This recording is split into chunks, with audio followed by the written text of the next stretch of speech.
Nesse minuto? Começou. Porra. Você diz como? Começou. Começou? Começou. Mas você me pegou de surpresa, eu nem sabia que nós íamos fazer essa entrevista. Aliás, essa pessoa sentou aqui e eu estou em dúvidas quanto à identidade dela. Quem você é? Emanuel. Emanuel? Do quê? O pessoal me conhece por Joselito Miller, por aí. O Joselito! O Joselito! Adoro você, menino. Adoro você. Você está aqui nesse estúdio maravilhoso. É fantástico, porque a tua companhia enriquece a minha vida. E saindo dos clichês, perguntando direto para o senhor, o que você está fazendo aqui em São Paulo? Pô, Eu havia me programado para vir fazer o lançamento do meu livro, né? O Lula tá preso, babaca, o título. eu já ouvi essa frase. Felizmente, desde a pré-venda, ele tá ali entre os top 10 na Amazon. Hoje, quando eu saí de Natal, ele estava em quarto. Ontem estava em segundo. Sem lançamento? Já houve o lançamento no dia 16 de novembro. Em que lugar? Só online, ele ficou disponível para venda. Eu faria o lançamento dele Lá em aqui. Natal? Não, pelo site.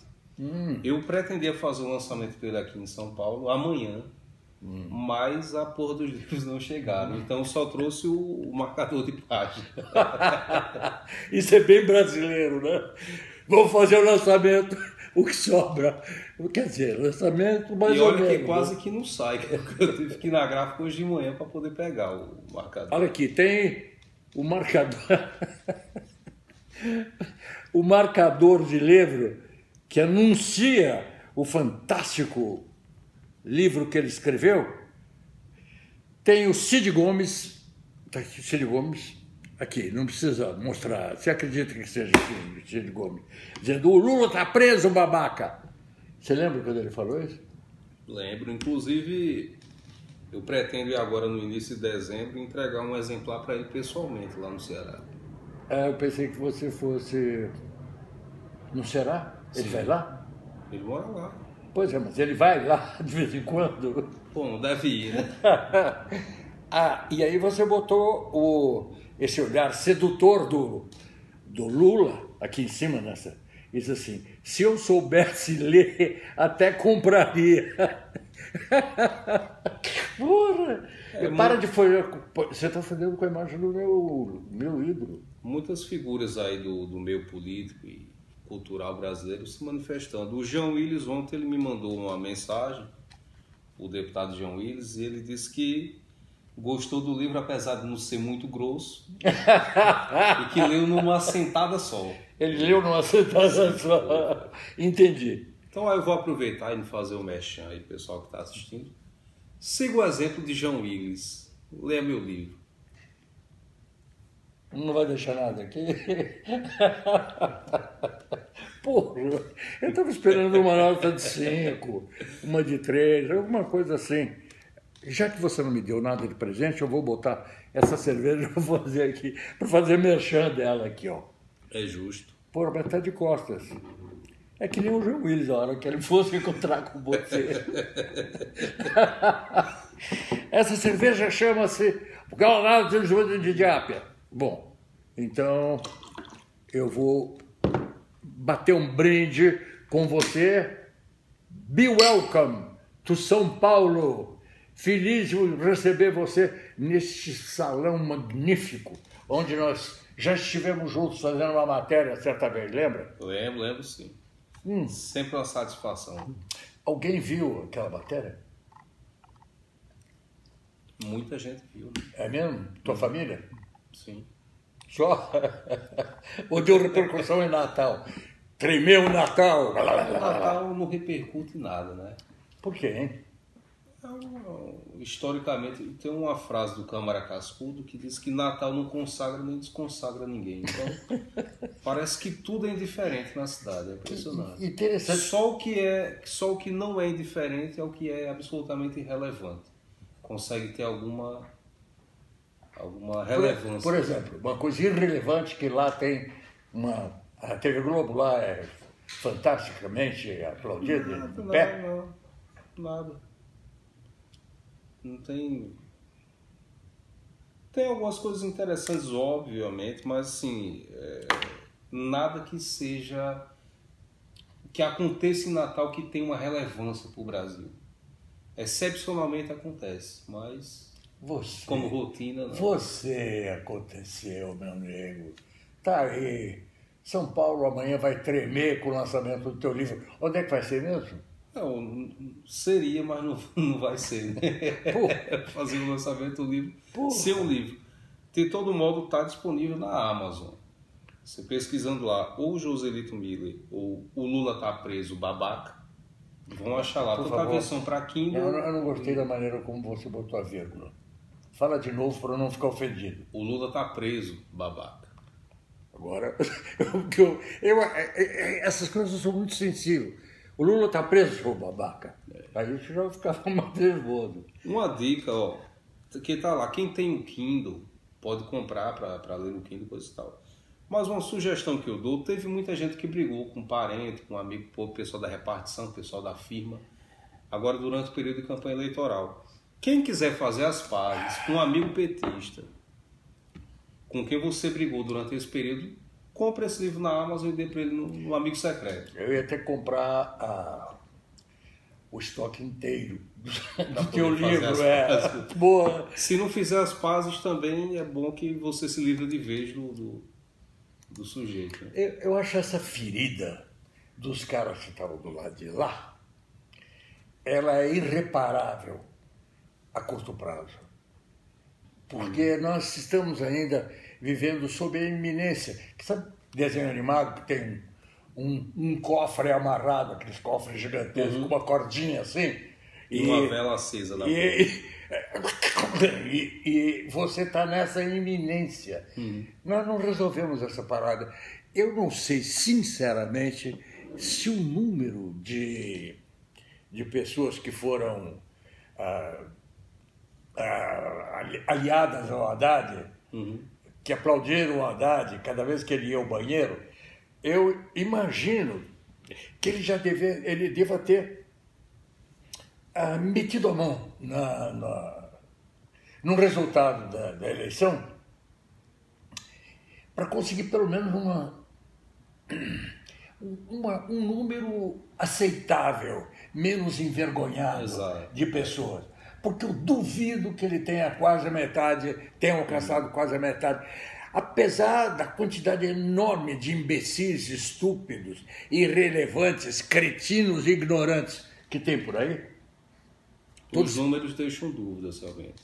Você vê, fizeram uma pesquisa aí, deve ter sido do Instituto Lula, em parceria com a CUT, mas que disseram que a vice mais popular entre os vices era a dele, a Manuela Dávila. Ela foi barrada no próprio comitê, porque não foi reconhecida pelos seguranças. Tá lá, fonte segura. Cadê a fonte? Acesse o site do Joselito Miller. Como é que aconteceu? Você revê essa matéria. Ela foi entrar no comitê e o segurança barrou. Senão, assim, aqui é só para a coordenação da campanha. Ah, entendi. Ela Haddad... teve senso de humor ou não? Ou deu um esporro? Ela não tem muito senso de humor. Desde que ela emagreceu, ela perdeu o senso de humor, né? Pois é, ela disse, mas eu sou a vice. Perdeu o senso de humor derretida na gordura. Ela falou pro segurança que era vice, aí o cara falou, certo, mas cadê sua foto ali no painel? Que eu tô vendo como vice ali é o Haddad, o Andrade. É vice do Lula. Pô, como é que você é vice?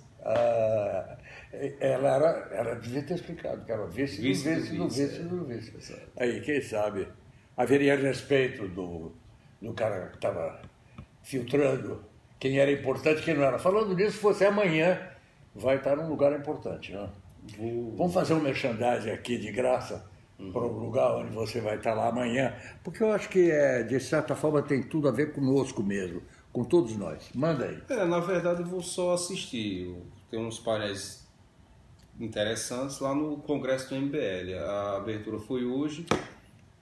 Teve alguma coisa da programação, enfim. E amanhã tem uns painéis que realmente quem for, eu acredito que vai poder tirar um bom proveito. E qual é a razão desse evento com E maiúsculo? Do MBL também maiúsculo? Pô, a razão aí, não sei. Eu sou um Reles convidado.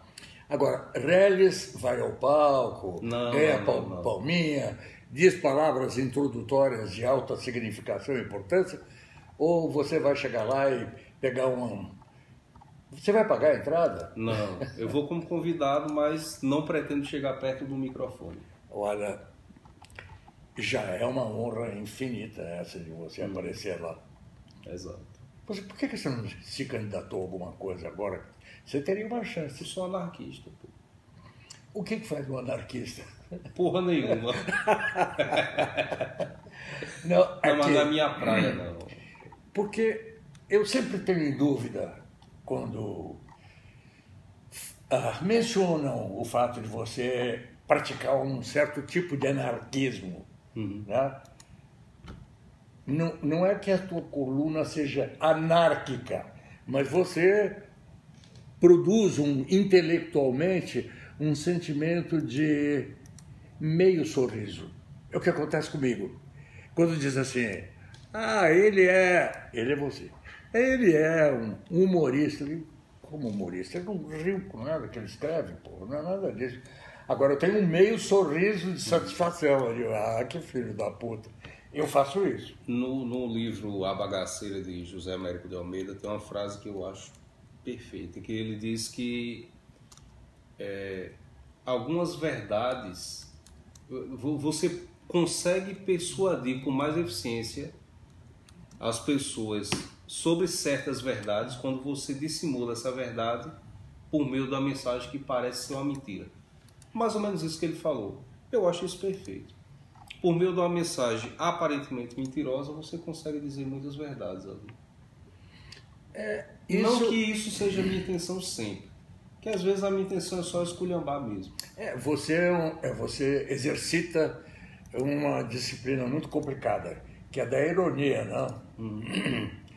Quando os caras te apresentam, eles ficam olhando pra você e falam uma piada aí. Falam, velho. E quem me conhece mesmo, geralmente fala, porra, mas tu é tão sério, chega lá, os caras acham que você vai contar. Eu não sei nem contar piada, cara. Nenhuma? Não sei. Às vezes eu sei uma piada excelente, eu vou contar como é isso aí.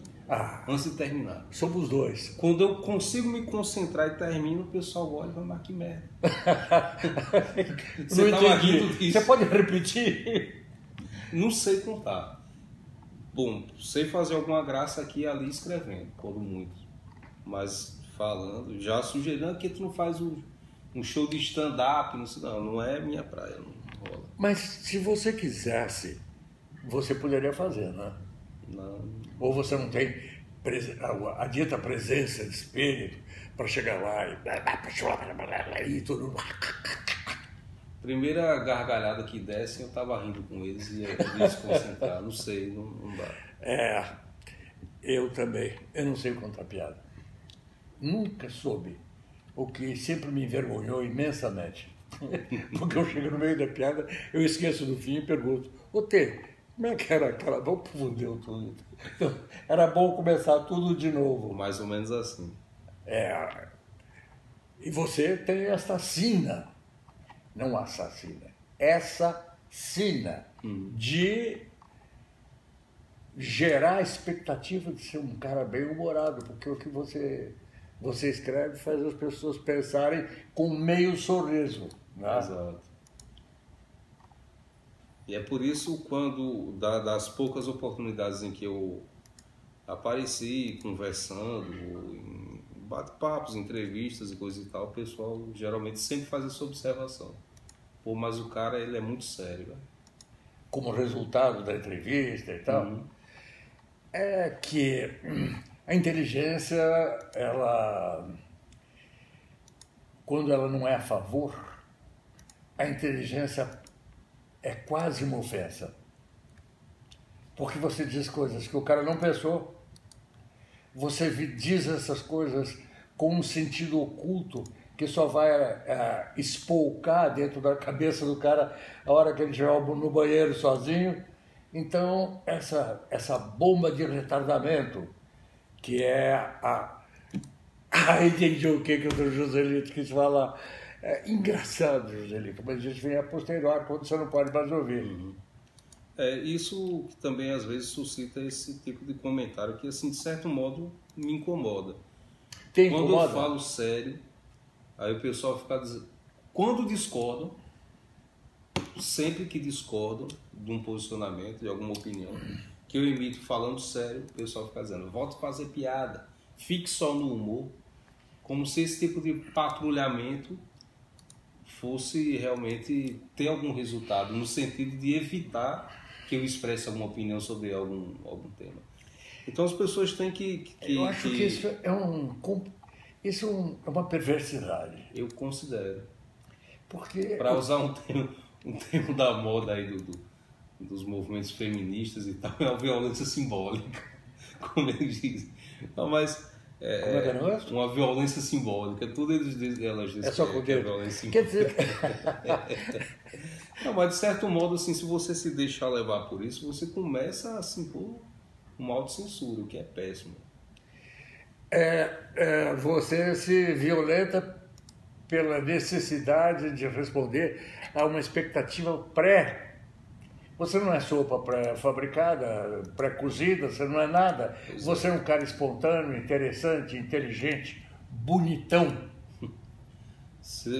Eu falei uma mentira no meio de todo esse adjetivo. Claro, o sujeito, quando se deixa levar, eu lembro daquela frase do Capitão Frank, o Capitão Frank, Perfume de Mulher, que em determinado momento, quando ele está lá na escola, na última cena, na última cena não, aquela cena lá que parece um julgamento, ele fala que já esteve na guerra, já vi jovens com os braços esmagados e com as pernas arrancadas, mas esse aqui não vai sair com o espírito amputado, porque isso é muito mais grave, porque para isso não há muletas.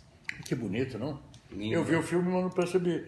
Perfeito, eu anotei essa frase quando passou. Eu não percebi essa. A partir do momento que o sujeito se deixa levar pelo patrulhamento a ponto de começar a deixar de expressar opiniões com as quais ele concorda, com medo de determinadas reações, ele vai ficar com o espírito amputado.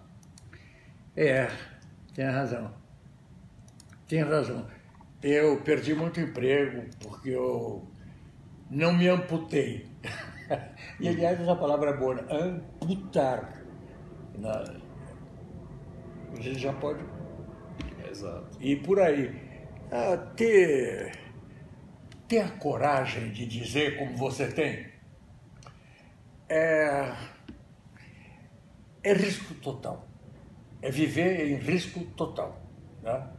Porque é o risco de você ser desamado, não odiado. Porque odiado, o adversário político, o cara que te detesta, aquela mulher que você comeu, que ela olha para trás e fala... Mas... quando você é desprezado com horror pelos que não te entendem, entendendo, te odeiam, esse é o verdadeiro inimigo, né?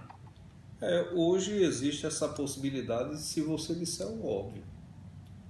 Às vezes você fala uma coisa que é óbvia, é evidente, está na cara e as pessoas podem ter esse tipo de reação. Então é um risco que se corre. Você não acha que nesse universo de comunicação que nós vivemos aqui, as coisas repetidas são que nem... as fórmulas são sempre repetidas. É como se fosse a mesma piada contada e como você já está programado para rir dela, você performa o teu lado de... espectador extasiado pela inteligência da coisa dita e todo mundo ri e amanhã você repete essa mesma coisa de outro jeito, mas é a mesma coisa, né? Acontece. Aqui no Brasil... há muito tempo, inclusive, eu acho que não é um fenômeno recente, não. Eu acho que houve um anestesiamento do espírito nesses últimos 14 anos, coincidentes com a emergência do PT, né? Porque a burrice não tem senso de humor. Exato. A burrice no máximo tem cafajestice ou ou agressão, né? E se você não está navegando nenhum dentro desse parâmetro, você fica falando para meia dúzia de pessoas. Verdade. Que te amam porque você fala aquilo que elas pensam. Eu estou lendo um livro agora que é um encantamento. Eu li a noite inteira. E fiquei até 6h30 da manhã lendo o livro. E eu li uma página, eu não entendi direito isso. Fecho, vou dormir, porra. Aí impregnava o meu coração, subia as lembranças daquilo pelo cérebro, fritava tudo lá dentro, disse, porra, que foi mesmo aquele negócio? Aí eu andava mais um pouco.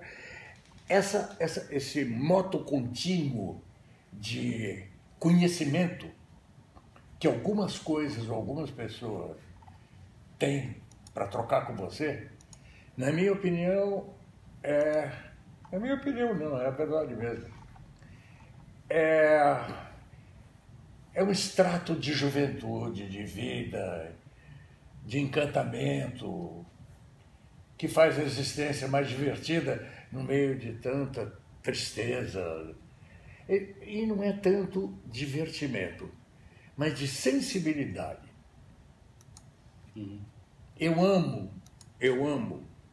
Como é que é o nome do cara que eu estou lendo mesmo? Ítalo Calvino. Ítalo Calvino. Você já leu alguma coisa dele? Não. Porra, é irritante. O cara é irritante. Porque cada coisa que ele diz te levanta o sentimento de que se você tivesse pensado 3 minutos, você teria dito aquilo. E em deixando espaço para ele, ele diz que você foi um merda, porque você não pensou naquilo do jeito leve e com espírito inteligente com que ele disse isso. Acho que foi por isso que eu fiquei arrepiado de noite. Não foi por emoção, mas foi por constrangimento. Sei como é. Aqui no Brasil, a comunicação está com a ralé, né? E eu hoje tenho um sentimento de irritação contida. O Faustão, eu digo, puta merda, de novo esse cara dizendo a mesma coisa, porra. Em compensação, vejo que ele tá gordo pra caralho. Já é um consolo pra mim saber que ele tá lutando com a gordura e tá perdendo. Não é que ele seja um mau cara, mas é um sujeito formulado. É tudo formulado. Repetindo a mesma merda há décadas. Já. Exatamente. Eu não sei se aconteceu esse impulso, mas até bem poucos dias, semanas antes da eleição do Bolsonaro, eu estava pensando em vender o meu sapato usado, aquela lâmpada que de vez em quando apaga, para levantar uma grana e ir embora daqui, né? Eu não estava mais aguentando, suportando. Imaginar que eu ia segurar a barra por mais 4 anos, né? E não seria 4, é 4 mais Cuba, 4 mais Venezuela, 4 mais China, China primeiro, China segundo, China terceiro. Era uma armadilha mortal, da qual dificilmente nós conseguiríamos sair, porque eles têm tudo, eles têm a grana, têm a grossura e têm a falta de escrúpulos. Muito do resultado das urnas se deve a justamente o medo desse tipo de situação, né? Você teve a boa notícia hoje? Nós vimos hoje que algumas pessoas estão sendo chamadas e algumas já estão listadas como réu. São personalidades importantes. Pouco importantes, né? Que eram importantes. É o resultado de tudo que a gente por tudo que a gente brigou nos últimos anos. Dilma, Palotti, Vacari, a Manteiga, e devo ter esquecido alguém, mas só esses. Mas pegaram Manteiga. É muito bom. Não, pegaram a Dilma. A Dilma, eu espero que tenham pegado ela por trás. Seria um momento de felicidade existencial se eu soubesse que agora ela está dando lá pro Lula, embarcada na mesma cana. Eu gostaria muito. Eu estou bem esperançoso, cara. Vou mandar um recado aqui pro Bolsonaro. E você manda um outro também, a gente termina essa entrevista. Você não vai acabar antes de eu fazer a pergunta que eu quero. Ela pensa que ela manda. Fala aí, querida. Eu quero saber como é que é fazer tanto sucesso num dia só, Joselito. Ontem e hoje, o assunto do Twitter era você. Você foi citado pelo Bial, frases mostradas, ele disse que você é o máximo, etc. e tal. Você pagou alguma coisa para ele? Não, ele é um cara muito gentil. Né? O pessoal às vezes confunde muito, enfim, mas... Quem? O público, né? Que confunde quem? Para quem? O que você está falando? Estou respondendo a Desses pergunta. personagens? Sim. Ou do Bial, Não, do especialmente? Pedro Bial, lá, perguntou a respeito disso. Você acha que, sendo bem sacana isto, você não acha uma coincidência enorme? Você antes não existia pro Bial. E de repente você apareceu. Não é uma coincidência. Mas é que tá, não foi de repente. Ontem foi o dia que um programa foi ao ar, mas assim... Você tinha uma relação legal com ele antes? Não, já teve algum diálogo, enfim, mas nada que valesse a pena de gastar um segundo do tempo de TV aberta para falar a respeito. E por Mas que motivo? E por que motivo? Agora os motivos não interessam. Na verdade, essa pergunta não faz sentido. Interessa apenas a curiosidade de que você passa a ser um personagem entrevistável. Não é entrevistado por mim aqui, por ela, não é por essa bacharenda aqui, mas mas pelo personagem global. Logo você é global também. Me perguntaram a respeito disso, né? Desde a madrugada de ontem, quando foi ao ar o programa. Você viu? Vi. Foi legal. Uma hora de atraso. Lá no Nordeste a gente viu uma hora mais tarde, né? Mas uma hora antes o pessoal já estava comentando. Então quando começou a passar lá no Rio Grande do Norte, eu já tinha mais ou menos uma noção do que tinha sido feito, só que ele foi mais generoso ainda do que eu imaginava. E as pessoas perguntaram e voltaram lá marcando o Twitter dele, enfim. E vamos aguardar para ver se rola essa entrevista. Essa solidariedade. Você virou A Star is Born. Eu que acho uma coisa muito bonita. Eu não bornei ainda. Ninguém dá bola para mim. Eu não existo. O que me irrita bastante, eu começo a ficar com raiva de você agora. Porque você vai fazer um enorme sucesso. Cada vez mais. Eu quase faria uma...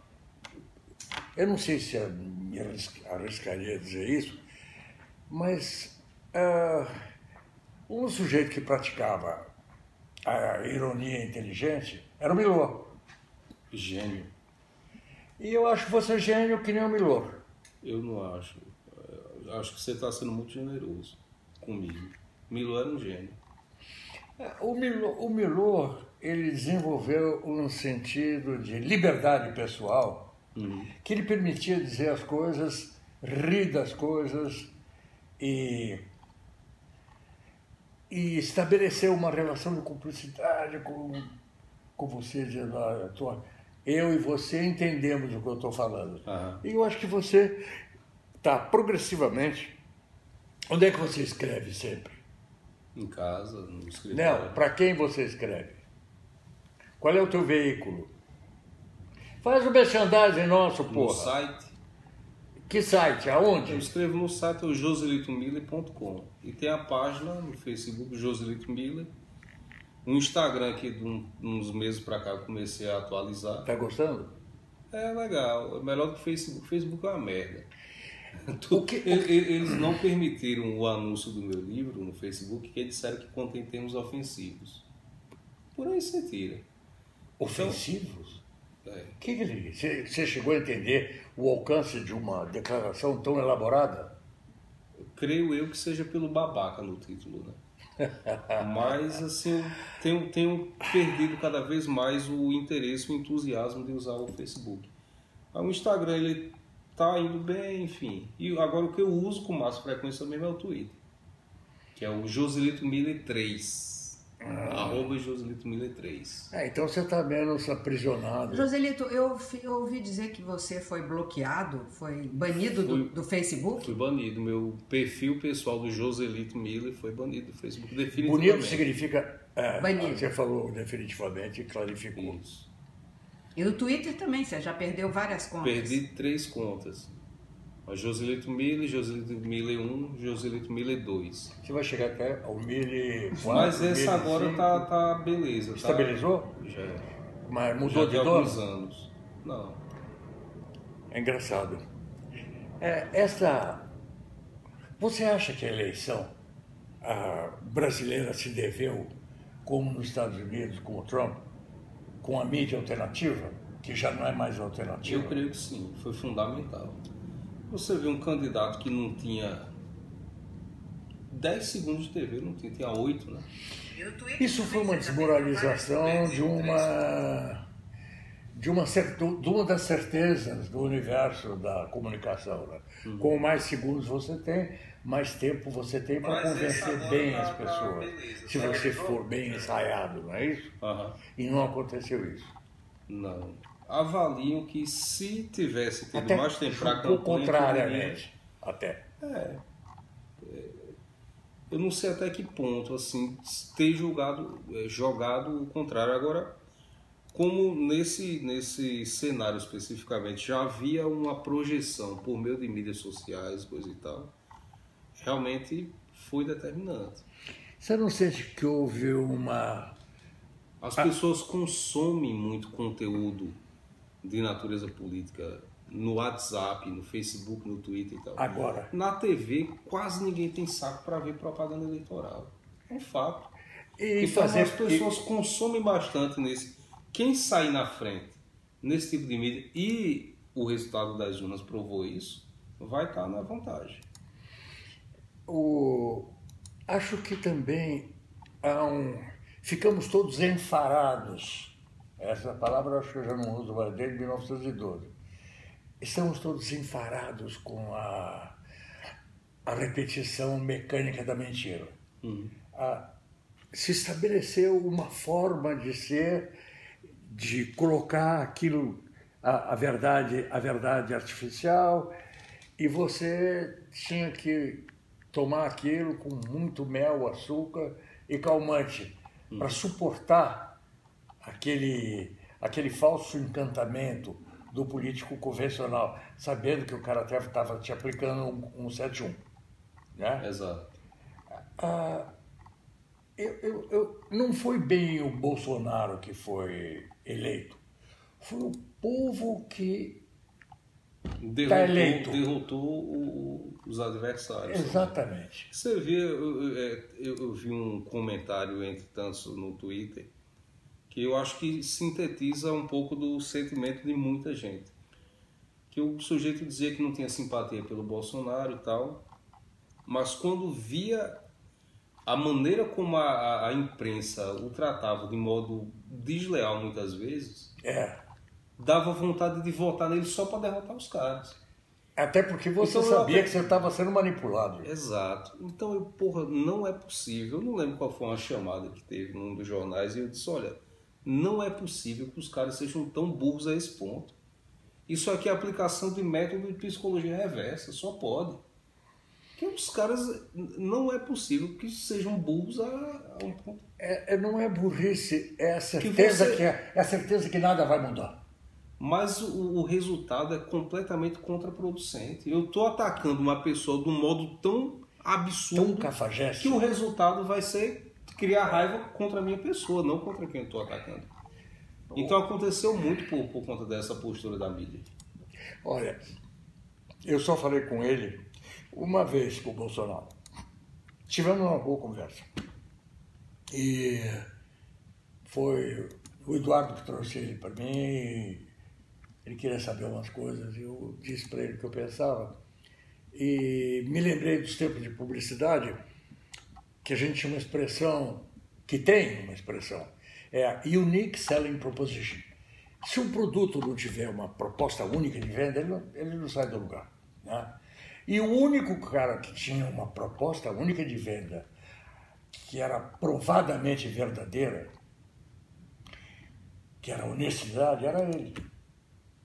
Ele tinha essa proposta. Então ele dá uma escorregada, se danar aqui e acolá, era no detalhe, na relevância, na roupa, para um cara ganhar, ser respeitado, dando uma das primeiras entrevistas para o público, estava todas as câmeras e tal, e ele assume de cara que ele não quer que nem o Estadão, nem a Folha, nem a Globo esteja lá. Você, por favor, espera fora do portão.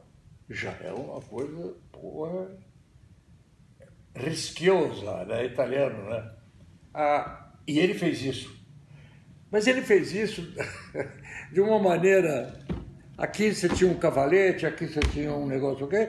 E uma prancha de surf com os microfones colocados de maneira insegura em cima daquela plataforma, né? Como é que esse cara, vestido daquela maneira, pálido ainda por causa da facada, não criativo, porque ele não falou nada de que ele já não estivesse repetindo, ele tem uma plataforma de comunicação que já vem muito tempo, muito previsível. Como é que ele teve aquele impacto, né? É porque já havia, a cama já tinha sido, os lençóis já haviam sido esticados para ele deitar, né? Ele tinha o poder dele. Poucas vezes na vida eu digo, ele tem o poder que veio do povo. Porque normalmente o poder veio do poder da grana, né? Você comprar espaço, fingir mentiras, etc. e tal. Mas ele não. É inacreditável. Ele ganhar essa eleição, eu não acreditei até o último minuto. E me preparei. Eu digo, não, ô Maria Tereza, nós vamos nos fuder mesmo, não vamos vender o que a gente tem e vamos embora, pô. Aqui não é lugar para nós, né? Vamos embora. E esse cara ganhou. Qual é o teu estado de ânimo com essa vitória do Bolsonaro? Não, eu sou bastante cético com relação a... Cético? Demais. Demais. Eu creio que boa parte do eleitorado se deu tomou a decisão por aversão ao PT. Não interessa. Esse é um fato que eu também boto fé, claro, nisto. Agora, mas o resultado disso... O resultado positivo que eu vejo, que não era possível que o PT fosse absolvido nas urnas, como eles sempre falaram desde o início. Não era possível mais ou menos. Não, assim, não era razoável, digamos assim. Um Alckmin tinha 5 minutos e meio, porra, e ficou lá para trás, comendo poeira. Seria muito danoso, como já tem sido, se o PT tivesse sido absolvido, como eles falaram. Porque você vê que a propagação sistemática da mentira mudou o senso comum de uma parcela significativa do brasileiro. Passou a ser uma vacina? Porque não, o contrário, para quem ainda os apoia. Porque antigamente, eles mesmo, do PT, qualquer indício de que o sujeito tinha cometido algum crime, enfim, era motivo para atacá-lo de uma maneira feroz. Depois de tudo que aconteceu, com uma série de pessoas condenadas, cumprindo pena, presos, inclusive o próprio Lula, e ele sistematicamente falando que é perseguição, que aquilo é coisa pouca, aquela declaração da Gleisi dizendo que os milhões são irrelevantes dentro do universo muito maior de dinheiro. Ela tem razão, porque estava se falando de uma graninha micha. Pois é. Né? Pô, agora... Alguns milhões. Então, esse tipo de discurso, ele vai batendo e ele vai tornando as pessoas mais tolerantes com a roubalheira. Isso é péssimo. Então, seria pior ainda se eles tivessem conseguido ganhar a eleição, ou por fraude ou não, mas pelo fato de darem a aparência de que tudo que fizeram até então tinha sido relevado pelo povo. Isso seria um dano... E aparentemente estava mesmo relevado. É que nós estávamos com o sentido crítico anestesiado, né? Porque nós sabíamos que a grana que mandava no jogo não ia permitir que nós pudéssemos expressar com o nosso sentido crítico, no limite, o nosso desamor, o nosso ódio por essa situação da qual nós não tínhamos saída. Nós estamos dentro de uma ratoeira. Exato. E sem saída, né? Uhum.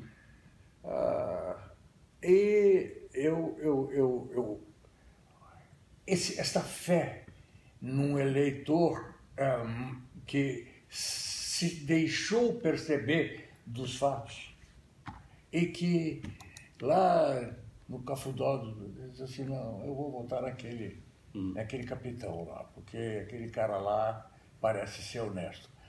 Essa virtude nunca foi colocada de forma tão espontânea, tão verdadeira. É por isso que eu tenho uma enorme expectativa quanto a este governo. Mas, ao mesmo tempo, eu escrevi ontem ainda, 5.000 pessoas só, nada especial no Facebook. Mas o fato de que essa vitória significou o início de muitas vitórias que se desdobraram a cada dia, antes mesmo da entronização da figura lá com o cetro e a coroa na cabeça, né? A equipe dele já trouxe abriram-se as janelas e começou a oxigenar, né? Eu tenho debatido isso dentro de mim de uma maneira complicada, porque eu sinto isso do mesmo jeito como eu percebo o teu senso de humor. Eu dou um meio sorriso. Eu não posso mais ser um otário. Eu já fui otário muitas vezes. Esta vez, eu não vou ser manipulado pela direita, pela esquerda, pelo simpático, pelo antipático. Quero que se fodam. Eles vão ter que provar para mim que eles merecem o meu aplauso e merecem a minha confiança e as minhas palavras. O espírito é esse. Né? Eu não consigo ficar solto nessa alegria. Que pariu, chegou, agora fodeu. Não, eu não consigo fazer isso. Eu fiquei 15 dias sem escrever uma linha. O cara ganhou 20 dias, eu não escrevi uma linha. Eu escrevia todos os dias. Lá no site, né, lá na reunião, lá no Facebook e tal. Eu parei de escrever. Eu escrevi tanto, 5 anos escrevendo, 6, quase todos os dias, né? E tudo resultado da angústia de me sentir sob as ordens de gente que eu não respeitava e que eu sabia estava me humilhando com a sua covardia moral, com a sua ânsia desesperada por dinheiro, enquanto o povo brasileiro desancado, desesperado, sem dinheiro, sem emprego, sem esperança. Então o que eu escrevia sempre era reflexo desse desconforto, sabe? Eu tô cheio de estar com essa porra essa algema, porra. Alguém tem uma serra aí? Quer dizer, pô, tava assim. Mas curiosamente, depois da eleição assumida, eu dei uma brochada, seu. Como é que foi com você? Olha, há meses eu estava esperando ansiosamente que se passasse logo esse processo todo, sabe? Você tinha confiança de que o Bolsonaro ia levar? A princípio, meses antes, não. Porque você pegando... Eu estava bastante cético. Pois é, você pegando o que já houve no passado, eu não acreditaria que sem arco de aliança... Muito ao contrário. É logo o que a gente pensa, né? É. Aí você lembra do exemplo de Lula. Você tem Só ganhou quando ampliou o arco de aliança. Eu disse, não. Só que depois, quando as coisas começam Jogou a acontecer... contrário. Aí a gente vai ter aí uma coisa inédita. Está sendo inédito. Foi inédito, né? Está sendo inédito. Está sendo. Então, chegou Você está acompanhando o que está fervilhando nas indicações dele? Superficialmente. O teu sentimento, ainda que seja superficial, está registrando o quê? Não, assim, eu acompanhando superficialmente, realmente assim, eu não teria condições de analisar com profundidade. É inclusive um comentário que eu fiz ontem. Eu disse, olha, não conheço o indicado para o Ministério da Educação, mas pelos comentários que tenho visto no geral, eu acho que estou criando boas expectativas para ficar nesse exemplo. Escutei comentários de todos os lados aí.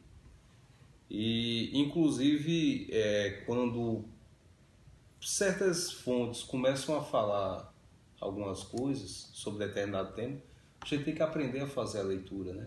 Tem.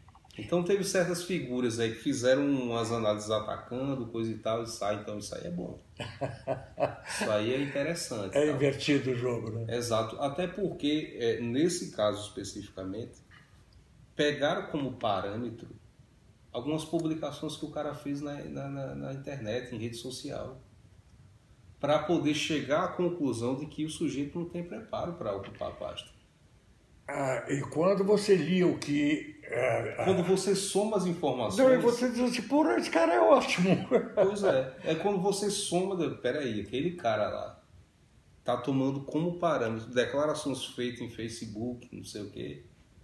Esse cara aqui tá sendo ou muito burro, ele tá deliberadamente distorcendo as coisas para poder chegar nessa conclusão. Eu li, eu soube, que muita gente estava entrando no Facebook, né? Na verdade, na mídia, nessa mídia, como é que chama isso? Não é uma mídia o quê? Digital, né? Estão entrando nessa...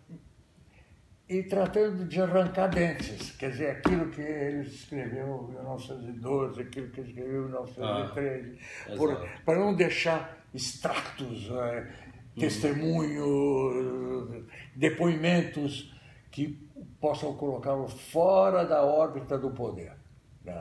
Do novo poder que se instala nesse país. Pô, eu tô... Meu lado de sorriso, que é aquele em que eu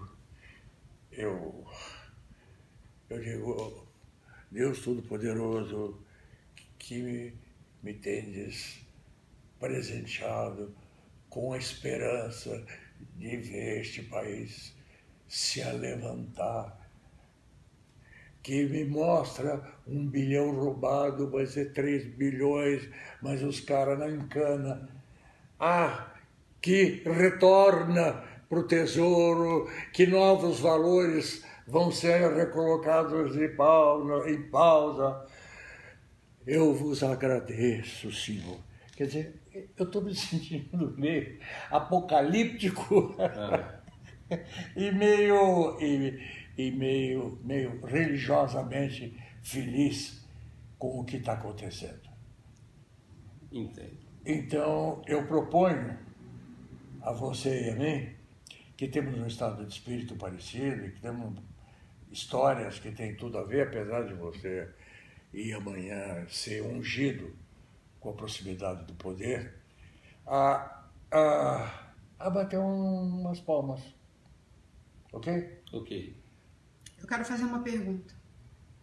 Eu quero saber se você acha que a gente vai ter uma onda conservadora começando dia 1º de janeiro, como nunca se viu nesse país, ou se as pessoas vão desanimar de trabalhar e achar que vai ser tudo igual, ou se a gente vai ter uma onda de otimismo, porque tudo que eu vi nas redes sociais até agora foi gente dizendo, mas isso aí é normal, isso faz parte da euforia, isso é porque ele acabou de ser eleito, etc.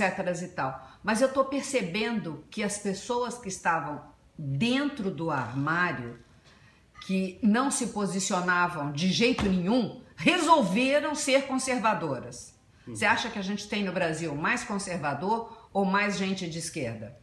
Olha, eu creio que o povo, no geral, tem muitos posicionamentos conservadores. Nem tanto ao mar, nem tanto à terra. Existe uma coisa, alguns temas que os setores mais conservadores têm uma dificuldade absurda de discutir. Tem porque não tem razão. Como? Tem dificuldade porque eles não são donos da razão. Sim. Os argumentos são falaciosos.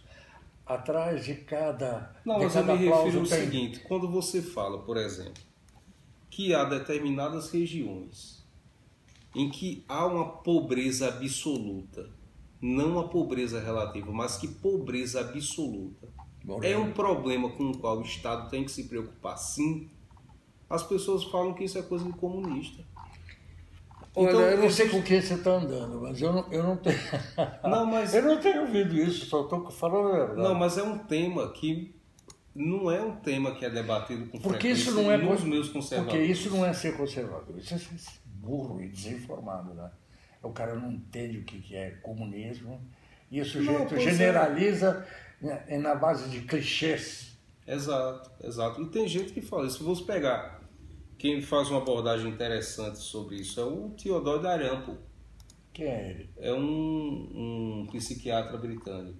Tem vários livros publicados aqui no Brasil, muito interessantes a respeito de miséria moral, de criminalidade, enfim.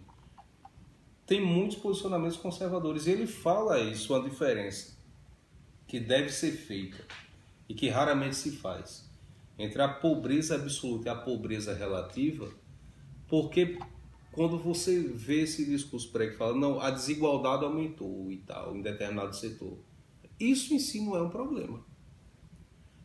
Há um problema quando existe uma pobreza absoluta em que, por exemplo, as pessoas não sabem quando vão fazer uma próxima refeição, quando as pessoas não têm saneamento básico, quando estão sujeitas a adquirir aquelas doenças típicas da pobreza. Quando começam a ser venezuelanos. Pois é, isso é um problema que deve ser discutido. Então, nesse aspecto de ter uma visão de que o Estado deva resolver alguns problemas e tal, o povo mais simples tem isso, se identifica com isso. Então, quando a esquerda compra isso para ela, as pessoas tendem a se identificar mais com isso. Por isso que o discurso de Lula, desde o início, e é a propaganda do PT até hoje, sempre é de que tirou da miséria, anti-rico, exato. E pelas iniciativas tipo bolsa disso, bolsa daquilo. Então, eles instrumentalizam dessa maneira. Agora, é possível fazer um debate sério sobre isso, não ficando só com aquele papo de o mercado resolve. Porque teve um sujeito que uma vez fez um comentário, eu disse que se revogar a legislação trabalhista, o Brasil não vai virar uma Suíça. E o cara veio dizer que eu era extremista. Eu disse, não, mas é porque o mercado resolve isso certo. Vai falar para o mercado de carvoaria na zona da mata de Pernambuco, por exemplo. O sujeito não sabe. Então, existem locais... Não tem nem consciência ecológica. Nem pois é, uma assistência por parte do Estado é indispensável, é fundamental. Então, esse tema fica nas mãos da esquerda. Por outro lado, se você chegar numa comunidade... Deixaram que ficasse. Exato, pior ainda. Exatamente. Por outro lado, se você chega numa comunidade pobre, pessoas simples, coisa e tal, e você começa a defender aborto, parada gay, maconha, o pessoal mais antigo, trabalhador, enfim, você sai de lá escorraçado. Não. Então, assim... A gente pode, inclusive, fazer uma pergunta. O Flávio Rocha está assistindo esse vídeo.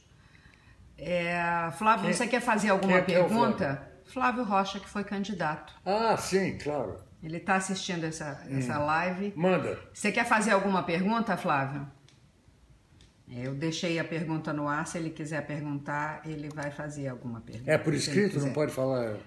Ele pode falar? Não tem jeito? Não tem como ele falar. Ele pode só participar por escrito. Sei.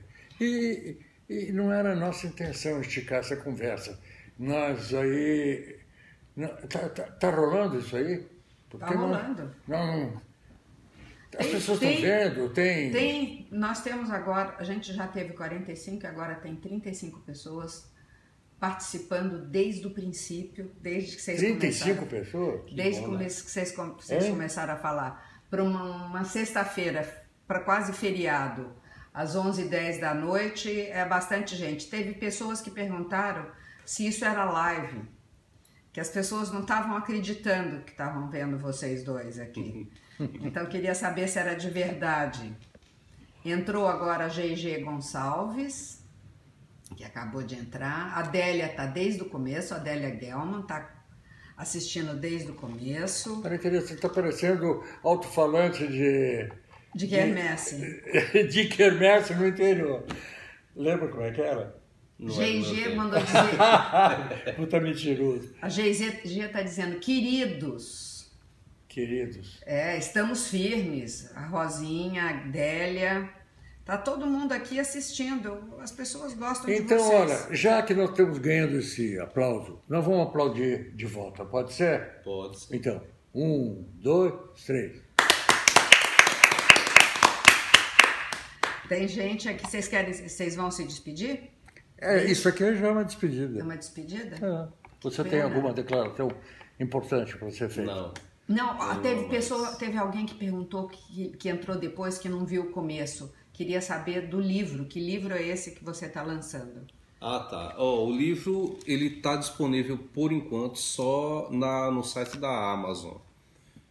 O e-book para Kindle na amazon.com.br e o livro impresso, não sei por qual motivo, só na amazon.com. Tá lá.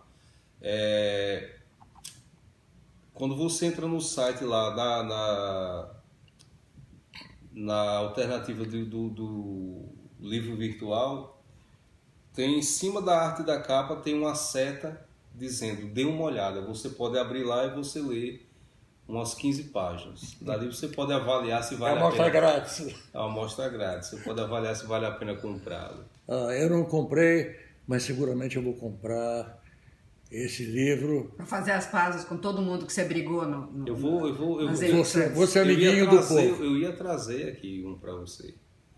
Mas, infelizmente, Fica na dívida. Fica na dívida. Eu só vou receber agora no dia 10 de dezembro. Tá ótimo. Olha, já que você não deu as palavras finais, digo eu fico muito feliz em que você esteja aqui, mas eu não faço isso num tom declaratório. Eu faço isso como amigo que eu sou. É sempre uma alegria. É do coração, você sabe disso. Você sabe disso também. Ok. Agradecemos a todos que estiveram conosco e os que virão, porque essa live vai ser salva e vai continuar na sua página. Boa noite, bom fim de semana para todos.